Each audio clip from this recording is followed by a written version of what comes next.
Donc je vais présenter d'abord le groupe vendéen, ce qui se fait en Vendée. Je ne vais pas montrer de chiffres, je vais plutôt balayer un peu tout ce que j'ai pensé qu'il serait utile de vous partager pour voilà, partager des idées, des possibilités. Et puis après, je laisserai Julien et Valérie présenter un peu plus leur système avec des choses un peu plus concrètes, un peu plus ciblées sur des cas concrets. En Vendée, on a un groupe d'agriculteurs qui sont motivés par ces thématiques d'agriculture bio de conservation depuis 5, 6, 7 ans, ça dépend un peu lesquels. Et il y a 3 ans, en 2017, s'est formalisé un groupe financé 30 000. Alors, je ne sais pas si ça vous parle ces choses-là, mais pour nous animateurs, c'est important parce que ça veut dire qu'on est payé ou pas. Et ça regroupe 20 à 30 participants, une cinquantaine d'intéressés, mais en fait on voit en gros 20 à 30 participants sur les journées, avec certains qu'on voit plus souvent que d'autres. C'est un groupe qui est co-animé, qui a la particularité d'être co-animé par le GAB, donc moi, et puis la Chambre d'agriculture, Stéphane Anquier, qui est mon collègue. Et voilà, ça marche pas mal. Je vous explique un petit peu comment on fonctionne. On fait en gros 3-4 rendez-vous collectifs par an sur les fermes de l'un ou l'autre des membres du groupe. L'idée, c'est d'abord, on fait un tour de table un peu comme on a fait tout à l'heure, qui a fait quoi cette année, réussite, échec en TCS bio. On parle matériel, on parle des itinéraires techniques, on essaie de faire des choses bien précises, enfin de rentrer bien dans le détail, comment on a géré les résidus. Et puis nous, les animateurs, on gratte, et puis on essaie d'avoir toutes les infos, mais il en manque toujours un peu. Voilà, et après, eh bien, la ferme qui accueille présente un peu comment elle fonctionne, elle aussi ses réussites et ses échecs. Et puis après, selon la saison et ce qu'il y a à voir, on va voir les parcelles, on va voir ce que ça donne dans les champs, on fait un petit tour aussi du parc matériel. Et puis voilà, c'est fini. Après, du coup, c'est pas fini parce qu'il y a un forum WhatsApp aussi qui permet à ceux qui sont équipés, puis que ça intéresse, certains plus, d'autres moins, de continuer les échanges à distance avec WhatsApp. Voilà. Et puis d'autres types de formats qu'on utilise aussi, on fait des voyages d'études. En 2018, on était allé chez Frédéric Barbeau, en 2019, on est allé chez Patrice Le Calonnec, et on est venu dans le Gers l'année dernière lors du colloque. Et puis on a visité des fermes aussi de Gersois.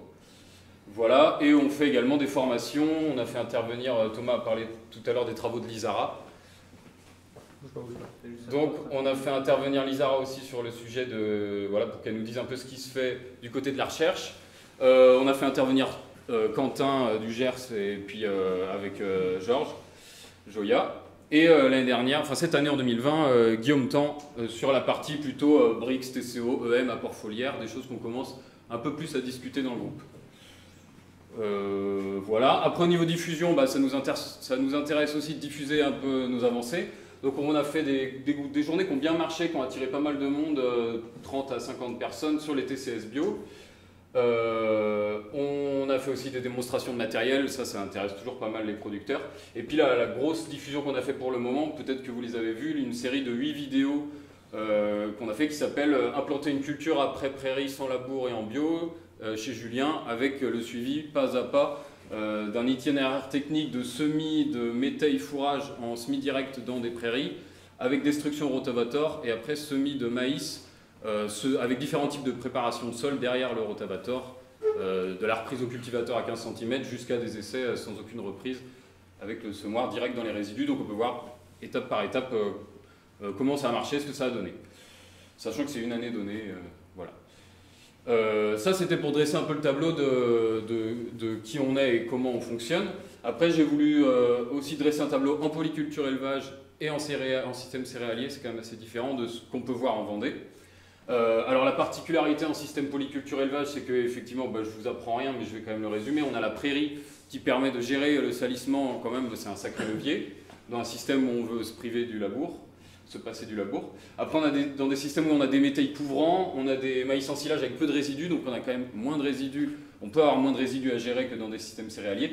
Et un truc très important, la possibilité de valoriser une culture ratée ou trop sale en fourrage.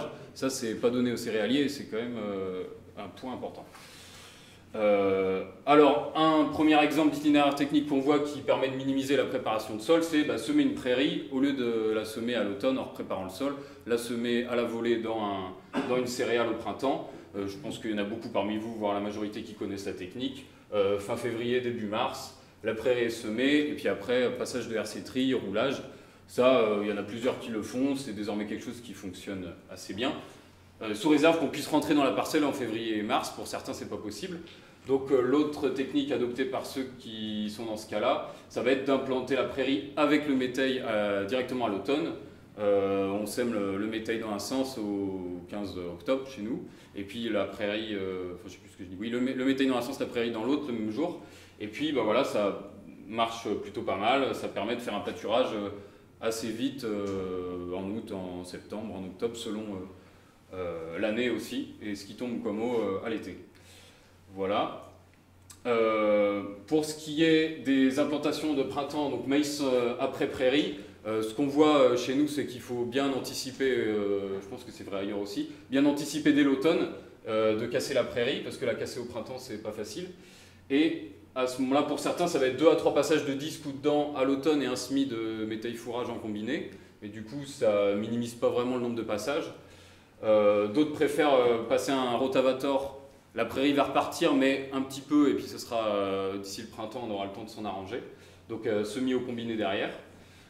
Pour certains, ça va être bah, comme ici, j'ai mis une photo d'un agriculteur qui passe juste de la rotative dans la prairie et qui sème un métail fourrage, qui va se ressalir, enfin qui va se faire coloniser par la prairie, mais comme il repart sur un maïs après, il aura le temps de détruire tout ça et de récolter ça en fourrage. Et des essais prometteurs dont Julien parlera, il fait des essais en semi-direct dans la prairie qui fonctionnent pas trop mal. Un petit détail, un agriculteur qui parlait de strip-till végétal, venir semer dans le couvert une févrole avec le GPS sur le futur rang du maïs pour déjà faire le travail du sol. C'est beau sur le papier, pour l'instant c'est pas encore fonctionnel, mais en tout cas c'est une idée intéressante. Voilà. Ça, bah, j'ai mis un exemple, donc ça c'est un métail fourrage chez Julien, se met en direct dans la prairie, ça marche pas trop mal, il y a des choses à développer encore, et ici vous devez pas trop voir, mais au milieu il y a la prairie qui n'a pas été sursemée, à gauche la prairie sursemée avec un passage de semi-combiné, avoine, trèfle, pois, févrole, et à droite la même chose en semi-direct dans la prairie, et Julien nous disait ça marche, il était plus satisfait avec le semi-direct dans la prairie, mais il vous en reparlera. Alors là j'ai mis un gros pavé, métail grain semi en simplifié à l'automne. Il y a différentes techniques qui sont utilisées, des techniques avec la bêche roulante, là le compile pour ceux qui connaissent, semi à la volée et donc travail assez simplifié.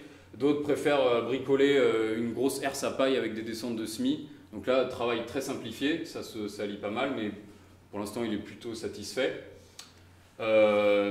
Un autre agriculteur qui fait du déchômage de prairie à l'automne, un passage de disque, un passage de dents.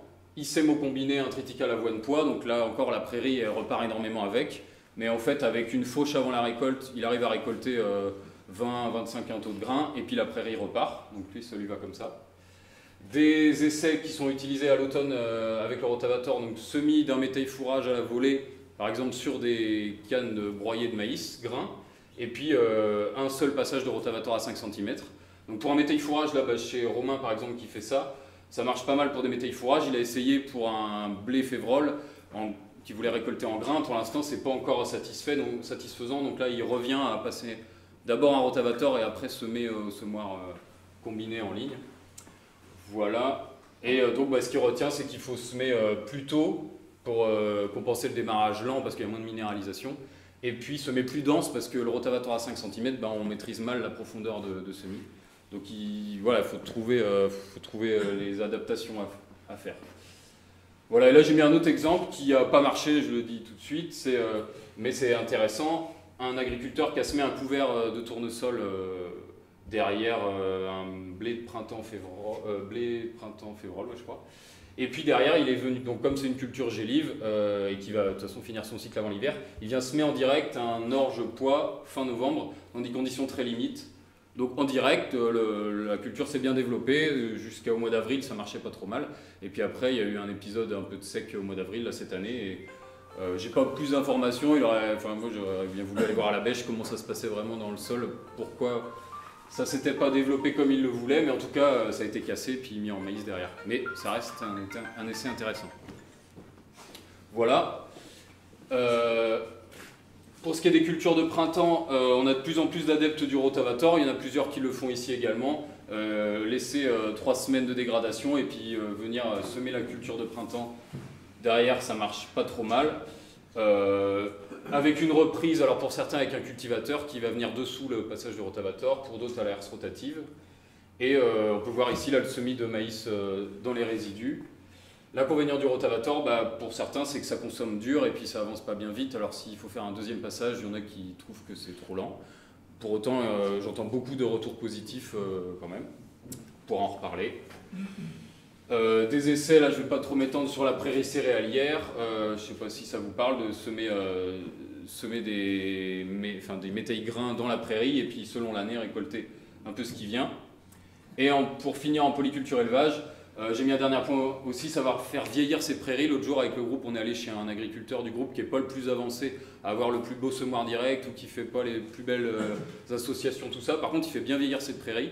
Et pour moi, c'est ça aussi les TCS bio et moins travailler le sol. Voilà. Donc ça, c'était pour les systèmes polyculture élevage. Après, en système céréalier, chez nous, on peine plus. Il y a moins de motivés, il y a moins de choses qu'on voit. Et déjà, je voulais rappeler pourquoi il n'y a pas la prairie. C'est un peu le contraire de ce que j'ai dit tout à l'heure. On n'a pas la prairie. Et la prairie et le labour, c'est deux outils majeurs pour gérer le salissement. Donc là, si on se prive des deux, c'est quand même assez compliqué, pas impossible. Et on n'a pas de valorisation en fourrage des cultures ratées. En plus de ça, nous, dans notre contexte vendéen, on est allé rencontrer des céréaliers qui réussissaient mieux que nous, on va dire. On est allé dans le Gers, on est allé voir Frédéric Barbeau. Et ce qui ressort, c'est qu'on n'a pas du tout les mêmes contextes. Déjà, chez nous, on peut faire 60 quintaux en blé bio. Donc ça donne moins envie d'aller tester des nouveaux trucs un peu innovants. Et ça donne plus envie de sécuriser le système. Sachant qu'on est dans des, je parle là plutôt de la plaine du sud Vendée, on est plutôt dans des systèmes avec gros niveau de charge, du gros matériel qui coûte cher, donc il faut rembourser tout ça. Et puis dans un système aussi assez intégré qui fait il y a moins l'habitude de voir de la marge de manœuvre, des nouvelles choses qui se font. Donc c'est plus timide, c'est ça que je veux dire. Pour autant, ce qui paraît pas mal, c'est plus sur la partie intensification végétale que sur la partie supprimer le labour ou travailler sur la profondeur, mais c'est comme ça que je le vois. Une des choses qui est assez classique et qui se développe pas mal, c'est les semis de trèfle dans les céréales. On l'a vu tout à l'heure, anticiper la date de semis des couverts végétaux, puisque l'été on voit que c'est compliqué. Ça marche pas trop mal, ça demande qu'à se développer. Et ça peut être encore une fois soit semé au printemps et dans les terrains hydromorphes, ça peut être aussi semé à l'automne. C'est assez prometteur. Dans le maïs, c'est un peu plus compliqué. Il y a des belles choses qu'on peut voir sur photo comme ici. En fait, dans la pratique et en routine, c'est plus compliqué. Un autre détail pour les éleveurs aussi, pour repartir en prairie derrière alors qu'on a buté le maïs, c'est compliqué d'avoir un terrain plat, donc c'est un point qui est encore à régler. Et j'ai marqué pas assez de lumière pour le trèfle. Ici on peut voir un maïs, il y a eu un couvert à 200 kg/ha qui a été semé dans un maïs à 75, il n'est pas très beau, il y a un laitron là, et c'est pas très joli. Par contre, le même maïs ici à écartement 1,50 m, Valérie va nous en parler après, le même couvert, on voit qu'il est là. J'ai pris c'est toi qui as pris la photo dans un bel endroit de la parcelle, mais globalement c'était quand même à couper au couteau la différence. Quand la lumière rentre, le couvert il se développe. Voilà, donc ça j'en dis pas beaucoup plus, un essai de maïs à écartement 150 cm, Valérie va en parler. Et un dernier exemple qu'on a vu cette année qui est aussi prometteur, un relais cropping, là, culture relais de soja dans du triticale au 17 avril. Et niveau rendement, sur la parcelle où il fait le soja en pur, il est à 43 quintaux, je crois, alors qu'ici il fait à 8 quintaux en soja irrigué, 2 quintaux là où il n'est pas irrigué. Donc c'est pas une technique qu'on va diffuser largement tout de suite, mais en tout cas c'est intéressant et prometteur. Voilà. Donc pour terminer, moi ce que je voyais à peu près quand même se développer, c'est que en système céréalier, on a besoin d'intensification végétale et on a aussi besoin de s'ouvrir peut-être à des nouveaux matériels. Par exemple, pour la gestion des résidus, il y a un agriculteur là, du groupe qui a ce qu'il appelle une hersétrie à grand dégagement qui bourre moins. Il y a aussi les herses rotoétries qui peuvent permettre, selon les modèles, de moins bourrer. Ça, c'est un premier élément. Le deuxième, dont on entend de plus en plus parler par chez nous et probablement par chez vous aussi, c'est les faucheuses endéneuses, notamment pour gérer des associations qui vont avoir une maturité différente ou pour gérer des semis qu'on veut conduire à grain avec des prairies. Et puis après j'ai marqué qu'est-ce qu'il faut attendre un peu de ces nouvelles techniques dont on a parlé, par exemple ce qui est essayé pour gérer les couverts permanents par Arvalis, là j'ai mis une photo en bas, pour gérer des couverts permanents en bio avec des rotations tournesol blé. J'imagine que ça coûtera aussi très cher comme matériel. Voilà. Qu'est-ce qu'il faut attendre de ça? Est-ce qu'il ne faut pas l'attendre? Est-ce qu'il faut l'attendre?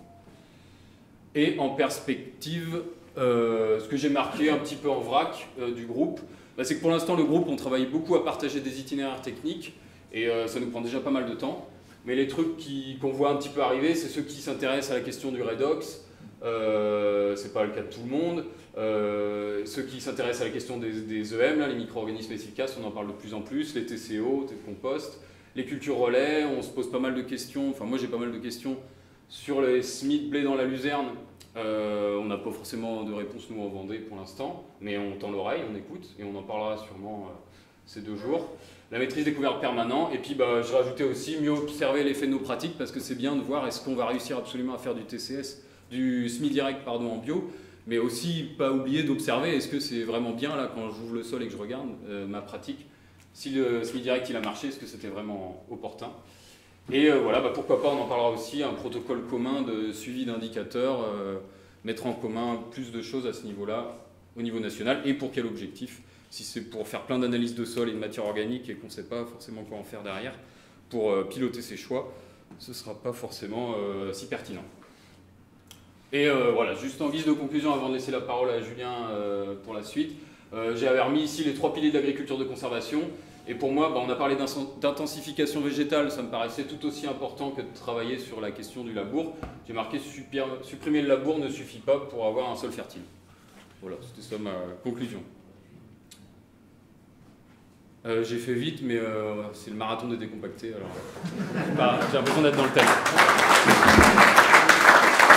Bon, je suis un peu troublé parce qu'en fait, je pensais qu'on passait tous sur l'exercice et je me rends compte que non. Donc voilà, moi je vous présente ma ferme, mais c'est vraiment en toute humilité parce que je pense que dans le tour de table, je suis pas dans les plus avancés, mais voilà, donc avec humilité, je vous présente ce que je fais. Voilà le GAEC, on est 5, on est 3 associés et 2 salariés, et c'est ce qui me permet aussi de faire beaucoup d'essais sur la ferme parce qu'on est nombreux. Donc ça me paraissait important de montrer. Voilà, donc la ferme, on est spécialisé, on fait que du lait bio. On a 196 hectares, donc 39 hectares par personne, donc ça nous oblige à avoir quand même une intensification en production à l'hectare importante, parce qu'il faut qu'on dégage de l'EBE comme pour faire vivre les 5 personnes aujourd'hui sur la ferme. Donc on fait 1 million de litres de lait sur les 196 hectares, avec de l'irrigation sur la ferme, mais quand même on est assez exigeant en termes de productivité fourragère.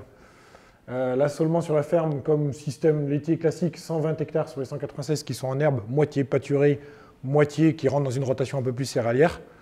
37 hectares de maïs, la moitié, allez, suivant les années, entre la moitié ou tout pour les vaches, mais le surplus est vendu, quoi. Donc ça c'est variable suivant les rendements.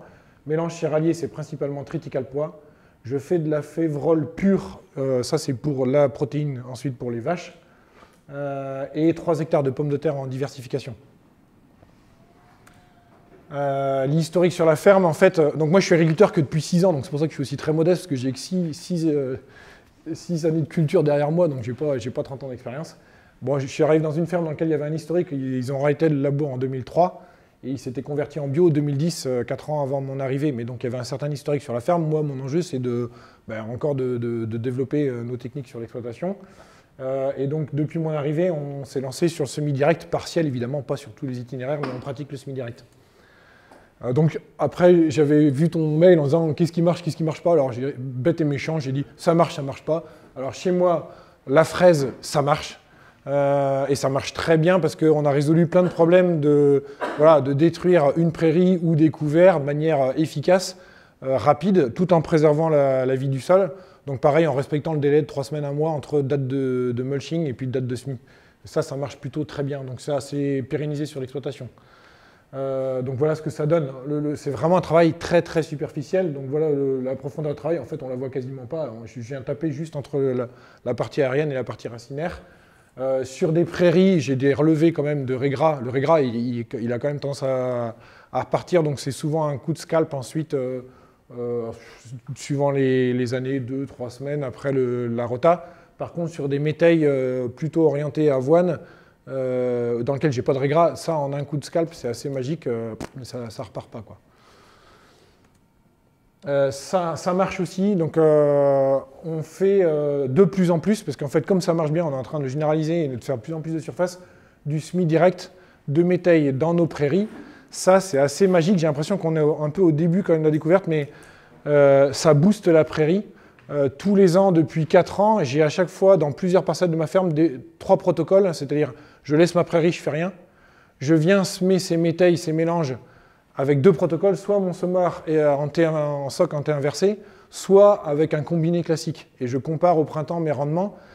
Ça fait 4 années et ça sort toujours mieux, j'ai pas d'explication, mais ça sort toujours mieux en T inversé par rapport à mon combiné. Mon combiné, j'ai l'impression qu'il massacre un peu trop ma prairie, et en fait, elle n'arrive pas à rattraper le retard en biomasse au printemps. Donc ce qui, pour l'instant, sur les 4 années, se dessine, et quand même sur plusieurs parcelles, c'est qu'à chaque fois, la maximisation de biomasse, c'est avec le semis en T inversé de mes métails. Je suis en limon argileux, donc profond, donc du potentiel, mais des sols qui sont très fragiles, qui se reprennent très très vite en masse. Donc, de ça, septembre, 15 septembre. Dès que les pluies... par contre, il faut quand même plus de pluviométrie en amont que sur un semis de prairie classique. Parce que la prairie prend les premières... j'ai raté des semis quelquefois parce que je venais trop tôt. Donc j'attends quand même que j'ai suffisamment d'humidité dans le sol pour venir faire mes semis directs, quoi. Je me suis pris des gamelles en y allant trop tôt les premières années. Oui, oui, pareil. Ah ouais, 1 million de litres de lait sur la surface, il faut que j'en sorte. Et du bon de préférence. Quelle densité? Grosse densité. Grosse densité, souvent je mets quasi une pleine dose d'avoine, avec une demi-dose de févrole, avec une demi-dose de pois, avec des demi-doses de trèfle. Je bombarde, je suis en semence fermière, donc il n'y a que les trèfles que j'achète, donc je ne me pose pas de questions, je charge la mule. Parce que ça c'est pareil, les premières années j'y allais un peu trop timidement, comme je pense qu'il y a sur le pourcentage de levée, c'est très variable, suivant la flore qui est présente aussi, ça change. Dans une même parcelle, le même mélange, il ne va pas réagir pareil aux différents endroits, parce que comme la prairie à la base n'est pas pareille, ça ne se comporte pas pareil. Mais je m'en fous tant que ça maximise et que je fauche et que j'ensilre. Moi, donc j'y vais, je bombarde avec plusieurs espèces et à grosse dose. Oui. Ouais, je vais non, 300 kg, c'est un peu fort. Je vais mettre du 60-70 d'avoine, je vais mettre du 70-80 de févrole, du 15 de pois, du 6-7 de trèfle. Reste 1 minute. C'est vrai? Il reste 1 minute? Ouais, bah tant pis. Donc, voilà. Après, à la limite, je vais m'arrêter que là-dessus. C'est que pour moi, on est au balbutiement. Donc là, j'ai une plateforme d'essai sur quelles sont les espèces qui s'arrachent sur du semis direct en prairie vivante. Pour moi, j'ai l'impression qu'on a un champ d'exploration. Là, on est au balbutiement de voir quelles sont les espèces qui s'arrachent mieux, pourquoi. J'observe des choses, mais avant d'en tirer des conclusions, il faudrait tester plus large. Donc, je ne vous dirai pas tout le reste que j'avais prévu. Tant pis pour vous. Hein? Les gamelles, bah oui, parce que du coup, j'avais des gamelles à vous présenter. Bah, vous aurez vu que ce qui marche. J'avais prévu les gamelles. Bah, gamelles de cette année, j'ai semé du trèfle sous couvert de maïs au 2e binage. Donc, dans des endroits de la parcelle, ça marche, mais dans d'autres endroits, ça ne marche pas, donc pas généralisable. Qu'est-ce que j'avais mis que ça ne marche pas? Mon semis direct de maïs, tel qu'il est présenté sur les vidéos, je l'expérimente depuis 3 ans. Ça ne marche pas à tous les coups. Donc je ne me vois pas aujourd'hui faire mes 43 hectares comme ça parce que des fois je me prends des moins 10, moins 15 quintaux de grains, quoi. Donc moins 10, moins 15 généralisé sur 40 hectares, il me faut le B à la fin, quoi. Donc j'ai encore des choses à lever. C'est pas très loin du but, mais c'est pas généralisable sur les 43 hectares pour moi, quoi. C'est parti. Donc cette année, j'ai fait un essai de semer du maïs à... J'ai fait une comparaison dans la même parcelle, de comparer du semis de 75 cm et du 1,50 m.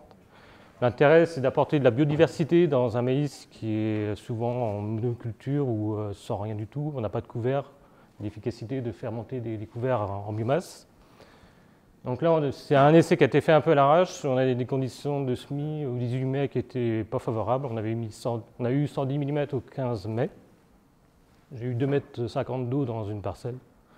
Donc très compliqué. On l'a mis quand même en place. Donc là, on est sur un précédent maïs, antécédent maïs, avec le passage de rotovator sur 4 cm. J'ai mis mes effluents d'élevage et je suis revenu passer un coup de rotatif 2 jours avant mon semis. Et on a semé, donc là, c'est un semis donc, en double passage, parce que je n'ai pas un twin row. mais je voulais semer en twin row dans le sens où plutôt que on garde la densité hectare, donc j'étais sur du 95 000 plants hectares, et plutôt que de le semer à 8 cm, on est sur un semis à 16 cm d'écartement sur chaque rang. Ce qui permet d'explorer beaucoup plus de surface au niveau foliaire et moins de concurrence. J'avais déjà fait des expériences en conventionnel, en semant en 75, mais en double rang, et j'avais une augmentation de rendement de 10%. Donc là, je voulais un peu reproduire ça en bio. Donc là, on est sur la levée, c'est un passage de RC tri, aussitôt le semis pour contrer les corbeaux, parce que je suis souvent attaqué par les corbeaux. J'ai fait l'expérience de laisser 20 mètres non étriés. Je suis revenu le lendemain, il n'y avait plus rien. Ouais. Donc, l'effet RC tri, aussitôt le semis, c'est positif. Dans la technique, après, on passe en aveugle quand le maïs a un germe de 1 cm. Et après, je suis repassé à la mineuse au stade 6 feuilles. Donc là, je voulais semer mon couvert dans le maïs. Et là, je suis encore repris 80 mm.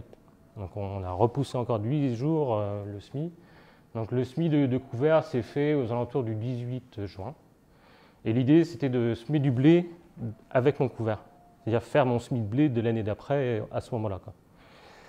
Je ne suis pas encore au point, je pense qu'il y a des choses encore à travailler. Mon couvert est trop efficace et il détruit mon blé. Mais par contre, il a une efficacité très importante sur la levée de quenopone, morel et tout le reste. J'en ai pas.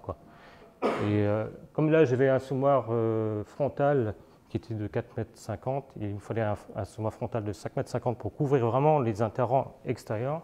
Donc les interrangs extérieurs n'ont pas mis autant de semences. Et là, on avait une levée de quenopone, morel. On avait vraiment la comparaison couvert et pas couvert. Après, sur l'intérêt du 1,50 m, c'est qu'on apporte beaucoup de biodiversité. On a beaucoup d'insectes, beaucoup d'abeilles. Et dans le sol, je suis sûr qu'on augmente aussi la biodiversité. Donc en fait, on fait une culture à valeur ajoutée. On a du maïs, on a de la fertilisation.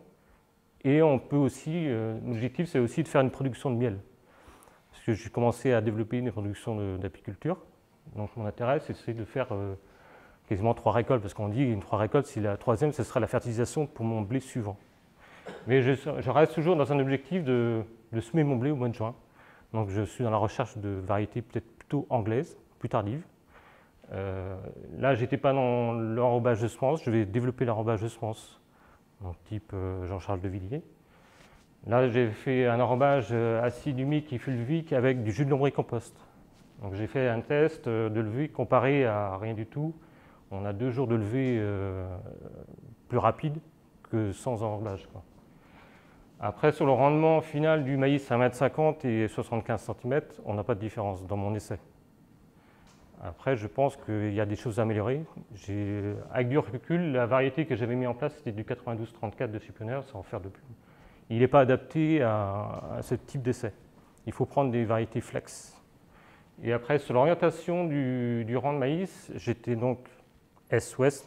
Et en fait, il faut faire un semis plutôt nord-sud, pour qu'en fait, le soleil pénètre dans toute la partie foliaire du maïs. Là, on se retrouvait en fait, ce côté-là, il avait plus de lumière que ce côté-là. Après, l'autre avantage du twin row, c'est qu'en fait, je l'avais déjà remarqué quand j'avais fait des essais en conventionnel à 75 cm, c'est que vous captez 99% de l'eau qui tombe sur les 2 rangs. Et l'interrang, il n'a quasiment plus rien. Donc en fait, on fait comme quasiment de l'irrigation localisée. On augmente l'efficience de l'eau, parce que je suis en irrigation là, c'est un contrôle. Donc on augmente l'efficacité de l'eau qui est apportée. Après, je pense aussi l'intérêt du couvert entre les deux, il diminue la quantité de nitrite qu'on a par les effluents, qui fait en fait diminuer le rendement du maïs. Parce que je suis rendu à faire des analyses foliaires, et donc je gère la fertilisation foliaire aussi en même temps. Donc il y a des intérêts. Je suis en relation avec un agronome syrien là, qui a fait donc 320 quintaux de maïs avec 220 unités d'azote à 1,20 m. Donc se dire qu'on sème à 75 ou à 60 cm, c'est peut-être pas forcément la bonne piste. Il faut laisser de l'espace, je pense. Donc on va creuser ce phénomène-là dans les années à venir. Là, l'essai il représentait 1 hectare. Je pense que l'année prochaine, on va plus que tripler la surface. Mais Là, c'est un couvert, peut-être la photo du coup. Non, tu l'as pas. C'est un couvert multi-espèces, donc j'avais mis du lab-lab. Il y avait du soja, du trèfle nain, du trèfle violet, du soja, la lentille, la luzerne. Il y avait du blé tendre Absalon. Mais dans la photo qu'on a vue au départ, le blé a sorti dans les premiers. La lentille est venue et tout est venu et en fait le blé a disparu. Mais je pense qu'il n'a pas disparu que par le couvert, c'est aussi par des pathogènes. Je n'ai pas fait d'enrobage et donc là, je me suis retrouvé à être bouffé carrément, quoi. Ouais. Il te reste 30 secondes, tu peux conclure. L'autre piste que j'ai, c'est de la recherche ici, c'est une application d'un produit à base de bactéries qui produit de l'azote de l'air. Et en fait, c'est une bactérie qu'on pulvérise sur le maïs, qui rentre dans la feuille et reste dans la feuille. Ce n'est pas comme les autres bactéries qui descendent, qui montent. Elle reste dans la feuille et se nourrit du méthanol. Et là, on a un gain de 10 à 25 atto-hectares pour un investissement de 50 € l'hectare. Pour moi, c'est encore trop cher, donc je suis un peu dans la recherche de multiplier cette bactérie-là. Et donc, peut-être par des jus de plantes ou par des multiplications. Ouais. Voilà, un peu la recherche que je suis après en mettre en place. Ouais.